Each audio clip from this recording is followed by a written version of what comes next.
bigas at maraming manturugas. Eddie, Ako, Pilipinas! ako, labas ako dyan. Alam mo, pag ikaw na-audit ng gobyerno, makulit ka. Pero alam mo, Papa Jack, bagay na bagay talaga. Sobrang timing ang outfit mo. Gusto kitang dalhin sa Senado. Oo nga eh, gusto kong pituhan lang. Tama na yung away ninyo! Wala na kayong makain! Kung bibigyan ka ng pagkakataong balikan na nakaraan, what did you regret telling your mom which you wish you did not say? Ay, wala. Ay, marami.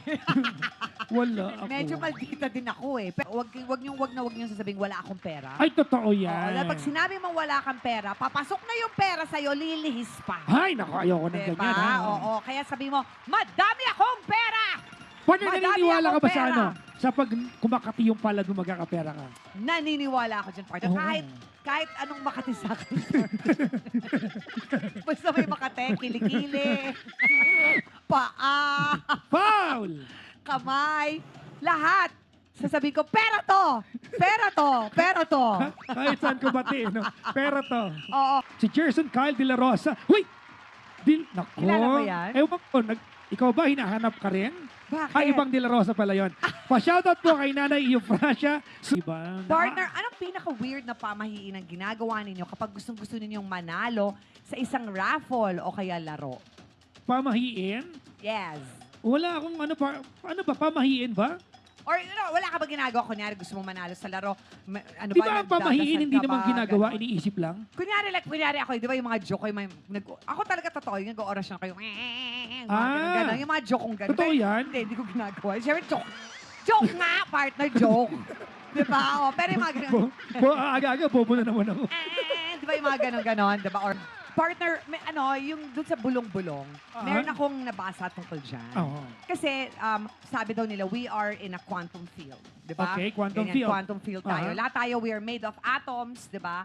So, we're all made of energy. We are. Oo. So, kunyari ako, minsan pag pagod na pagod ka na, pero mataas yung energy ko, nahahawa ka sa energy ko. Oo, diba? diba? Yung ganon. And same with me. Pag maganda yung energy mo, lalong tumataas yung energy ko. So, ngayon, yung sinasabing bulong-bulong, kapag nagmamanifest ka daw, ang energetic field daw, hindi nakikinig sa pasigaw na, kailangan ko nito! Kailangan manalo ko! Ganon. Nakikinig daw sila sa mga bulong. Ah! Whispers. Kaya, yan yung bulong-bulong na, mananalo. Ganyan. Ay, naku ah. Yan yung bulong-bulong. So, ginagamit daw yan ng mga monks. Hindi ko lang alam kung anong So, monk, mas powerful yun. Mas powerful daw kung nagmamanifest ka in whispers. Ay, naku. Ganon. And it was also, parang lumabas din siya sa isang story sa Bible. Isang prophet. Na, Talaga? Oo, hinanap niya si God.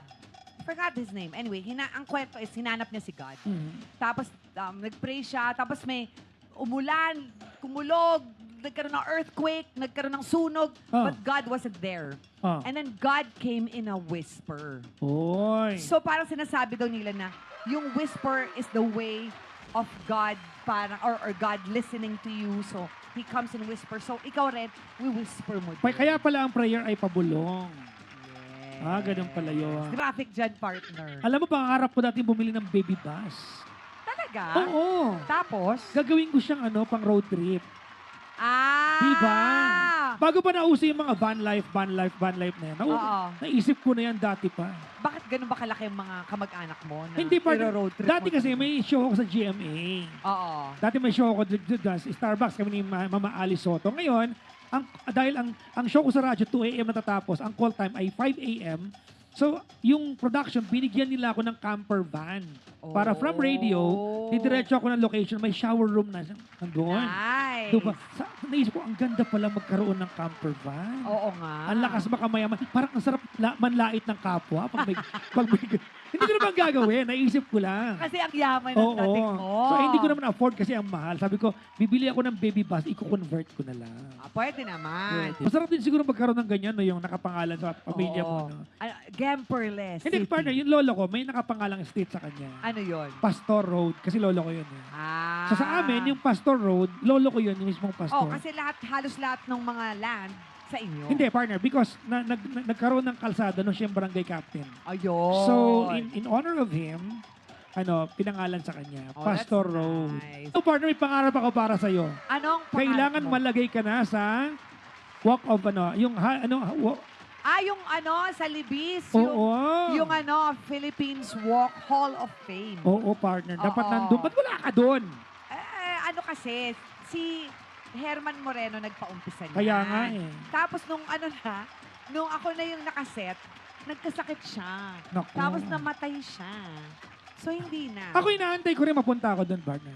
Sa Oo. radio, larangan ng radyo. Kasi na ako parang dinraft na ako, parang sinulatan na kami. Ay, dapat Kaso nandun ka wala pa. na busy na. Ako nag-volunteer talaga ako. Magkano ba yung maintenance per year? Ilagay niya ako.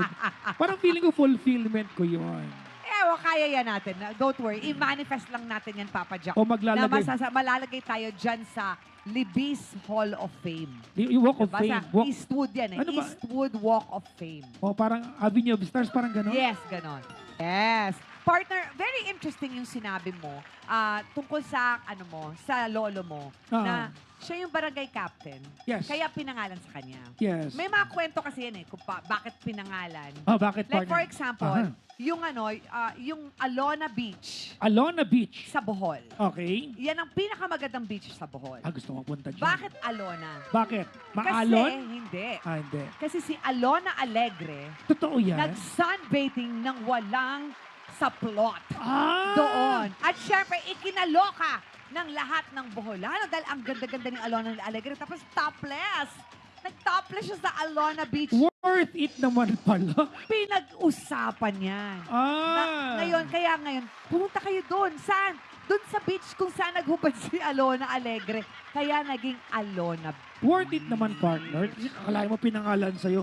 Ako kaya pa Ganon. nagubad ako sa Rojas Boulevard. Kahit yung portion ng Dolomite lang. Baka hindi pangalan sa'yo, kundi Baka mapulis ako. mapupulis ka ng vagrancy, partner.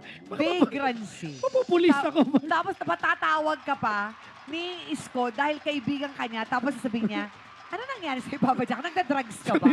Gusto ko kasi mapangalan sa akin to eh. Speaking of partner, alam mo yung anak ko, nung nabili ko yung lupa sa Pangasinan, ang tawag niya sa lupa ay The Petty Land. Bakit petty lang? Kasi katas siya ng Petty Night ko. Yung petty nights Yung mo. podcast ko, yun ang tawag niya. Di ba kakastart mo lang noon? Oo, ganun. Ganon ka bilis kumita yung podcast mo. Wow. Dapat daw, yung lugar ko doon sa Dolho, tawaging Casa de Alegría. Ano kahulugan ng alegria? Happy. So, happy house. Ah, Ang ganda pag happy house. Pero pag sinabi mong Casa de Alegría, parang siyang Beer house. Magkano ang isang bucket ng parang San Mig Light nagbebenta tayo ng aliw. Oo. Tapos may mga babae naka-fishbowl. Oo. Tapos susugurin ng NBI na magandang gabi. Di ba, partner, dyan mo binili sa Pangasinan ang yung katas ng iyong Hindi, sa petty? Alcala, pero Pangasinan pa Oo, rin. kaya nga, Alcala. So, malapit ba yan sa Urdaneta? Malapit lang pa mga around 20 minutes. Wow, that's good. Congratulations, partner. I'm so proud of you. Oo, partner, alam mo, alam mo naman sa bansa. Sabi ko nga, ang daming pwedeng ireklamo sa bansa natin, pero blessed pa rin tayo talaga. We have this kind of work. Yes, Nakakapagtrabaho partner. tayo. Pero yung sa mga araw-araw mo lumalaban, laban lang, wala tayong choice. So, partner, saan galing ang Gemperle? We are a German descent family, partner. Ah. So, alam ko, sa Philippines, ito kahit i-disown nila ako, in the Philippines, there are 2 branches of Gemperle. Okay. Isang sobrang yaman, Yun yung mga German na, ano? Oo. at kami. Ah. Totoong kwento to. Totoong kwento to, totoo. Dahil ba second wife? No, third partner. wife? Kasi yung lolo namin, yung grandfather namin, magkapatid yan dalawa. Yung isa pinili ang pag-ibig, yung isa pinili ang... Yun ang kwento sa amin. Ah. Pinili ang... So, doon kayo sa pag-ibig? Doon kami sa pag-ibig. Oh, malamang. Sana pinili na lang yung... Kaya malamang. Kaya alam ko na kasi partner, once upon a time, hindi ako naniniwalang may ibang side kami na mayaman eh. Oo. Hindi ko na papangalan ko sino. Alta Sociedad. Nag-guest ako sa event niya, ako nag-host. Sabi niya, you know what? I know one of their relatives. They're so rich. Oh. Ano talaga? Gumano ka lang. Oo. Tumayo lang kilay Gusto mo. kong ipakilala niyo ako. Sabi dito, tanongin daw yung mga ambassadors, naniniwala ba kayo ng pag-ibig ay parang sugal? Dapat all in o pa isa-isa lang? Unahin mo si Sofia kasi habang wala pa siyang Okay. binubunot at umiikot pa lang. Nung ko kasi all in ako. So, ang advice ko sa mga kabataan ngayon, hindi dapat. Paisa-isa lang dapat. Ilan taong? Anong 60? all in?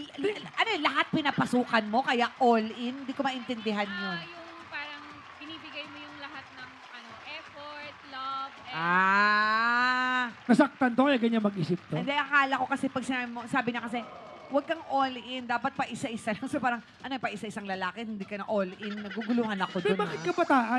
68 ka na ba? Ba't kabataan? Ito. Si Si ano, ano, si- Atasha. Ako risk taker ako, kaya all in ako. Wow! All in, di ba?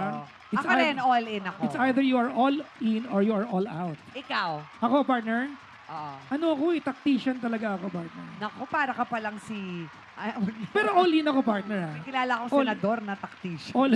All in ako, partner. All in ako. Pero ang hirap kasi, ako problema ko yan eh. Hindi mo alam kung kailan ako galit, kung kailan ako masaya, kung kailan ako nalulungkot. Kasi pareho lang ang makikita mo sa akin. So hindi mo alam kung may problema na. Mabibihira mo kung makita yung problema. Feeling ko naman, partner, pag nagmamahal ka, dapat ibigay mo ang lahat ng para sa pagmamahal. Yes. Pero tama din yung sinabi ni Sofia na pag bata pa kayo, wag lahat. Oo. Lalo na kayo mga babae, itago nyo yan. Oo. 'Di ba? Kasi pag binigay nyo lahat-lahat, lilipat yan sila. Lalo na pag sinurrender ninyo Oo. ang pinaglabanan. 'Di ba? Binabati natin lahat ng mga kabataan na naniniwala sa sinabi ni partner at naniniwala sa kasabihang hindi dahil nagpakita ng motibo, kakainin mo ang embutido. Ay, partner, gagamitin ko yan. Ang dami. Hindi. Ano yan? Sorry! Ayan, partner. Oh, sa babae. Yung kanina yun, di ba? Di baling walang bigas, basta may feminine wash. Yun yung But it's not rhyming. bigas and feminine wash. Bigash. Di baling walang bigas. Basta may feminine wash. wash. Kaon ka dong?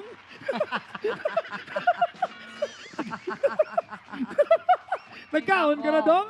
Nakakatawa. Yung unang beses mo lang ginawa, nilaro ko niya, naglaro ka sa Hindi, FPM. wala. Tapos nanalo ka. Partner ako, the only time na nakakapag-gamble ako, pag kasama ko mga pinsan ko. Pag may outing kami, di ba? Pusoy kami niyan. Naglaro kami niyan. Tapos yung mananalo, siya lang din ang bibili ng merienda. Maganda Ganun lang din kami. Kami, lagi akong talo. Hindi ka. Ibig sabihin, swerte ka sa pag-ibig, malas ka sa sugal. Baka. Di ba ganun daw yun? Pag swerte sa pag-ibig, malas sa sugal. Pag swerte sa sugal, malas sa pag-ibig. Kaya palang walang love life yung dito ko, no? Pwede! Ako naman, partner, bukas pupunta kami kaming mag-asawa sa Mabini, Batangas because apparently, it is the free diving capital of the Yes, Philippines. partner. Kumuhay ka na rin kila Gandang Kara kasi taga dyan siya. Talaga? Lagi ako na andyan sa Mabini, partner. Oo, partner. Ang ganda. Nakapunta na kami. So Saan ngayon, kayong hotel? bumalik. Sa camp ni Tanya, Hindi. kumain kayo doon kahit kumain lang. Masarap food nila. Okay. Sige, Yung sige. yung resort doon na parang Greece. Nakita ko nga. Camp ni Tanya. Nakita ko siya. Sabi ko, ito yata yung kinukwento ni na parang Yes. mala Santorini. So, mula doon sa Camp ni Tanya, partner, hanggang doon kila Kara, gina-jogging ko yan pag nandun ako. Bakit hindi ka na-free dive? Ang ganda-ganda ng tubig. Kasi ang mahal ang free dive. Kala mo naman, laki-laki ng kinikita. Talaga, nakabili ng lupa. Di ba, hayaan mo na, marunong sa pera. Okay. Nangyari sa akin yan nung nanood ako ng concert ng Boys Avenue. Kilala niyo ba ang Boys Avenue? Yung magaling mag-cover. Alam ko yan, Partner, nag-cover sila ng kanta, nag-concert sila dito, bawal pala nilang kantahin yung mga mainstream songs. So, ang mga kinanta nila, yung kanta nila na hindi ko naman alam. So, bad trip ako kasi wala akong alam. Tapos, nag-CR ako. Tapos, nung nag-CR ako, kinanta nila yung kanta nila na If I lay here and just forget the world. Jimmy Jibs ako, partner. Narinig ko sa Araneta. Sabi ko, yun lang yung alam kong kanta. Tapos yun pa yung hindi. Yung pa yun nandun ako sa CR, bad trip. Grabe. Papaikutin niya. Ayan. Papaikutin. Ikaw ba yung magpapaikot ba ng lalaki? O tambiolo lang? Tambiolo lang. Ay. Tambiolo lang. Mabuti naman yan, Oo. Ikaw ba, Papa Jack, nakapagpaikot na ng... No comment tayo sa mga ganyan. Ay, hindi tayo papaikot. Hindi ka nagpapaikot. When you fall in love, you have to be vulnerable. Oh. Otherwise, you are not in love. Wow. Kaya nga, kasi pag nagpapaikot ka, hindi ka in love. Tama. Diba? Pinapaikot mo lang sila eh. Oo. You're just playing games. Tama, no? Yon. May ganun pala, no? Pag-aaral ng... Oo. Talaga? Kasi ang orgasm, iba-iba. Merong, sabi pa kanila, may religious orgasm. talaga? Oh my God! Oh my God! Ganon. Oo. Oo. Tapos, tapos meron naman bastos. Oo. di- Lahat ng Nagmumura. Nagmumura. Iba-iba eh. Oo. Pero may... Oo. Yung tropa ko, iba yung sinisigaw niya. Ano eh. yung sinisigaw? Sabihin mo, sinong hindi para sa'yo? Para ba ikaw yung katapar? Ano yung tanong mo ulit? Sinong hindi para sa'yo? Ano yan? Ang labo. Baka hindi nalabasan yan baka matakot, di ba? Ano yung tanong mo ulit? Sinong hindi para sa'yo? Ang hirap naman nun, partner. Spring water talaga yun. Parang ang sarap mag-swimming. Ang init ng panahon ngayon. Pero partner. pinakamaganda pa rin sa dagat. Kasi pag namulubog ka sa dagat, sabihin mo kay Gandang Kara, na taga Mabini, Batangas pala, nawawala lahat ng mga toxins mo physically and spiritually. Oy, sinabi niya sa akin yan eh. Oh, yun naman pala eh. Tinawagan ko siya, alas 2, 10 ng umaga. Nasa dagat kami kasi para mawala yung sipon-sipon ko. Sabi ko, may sinat ka kagabi ba't nag-swimming ka? Sabi niya, gamot to. Gamot nga. Oh, yun, kinagabihan, mataas lagnat niya. Napatay. Nabinat. Hindi, depende naman kasi baka nahanginan siya, ganon. But ocean water heals and detoxifies. Yan Kasi- ay kung malinis ang dagat. Oo, lalo na yung seawater kasi it's rich in magnesium. Ay, oh. Diba?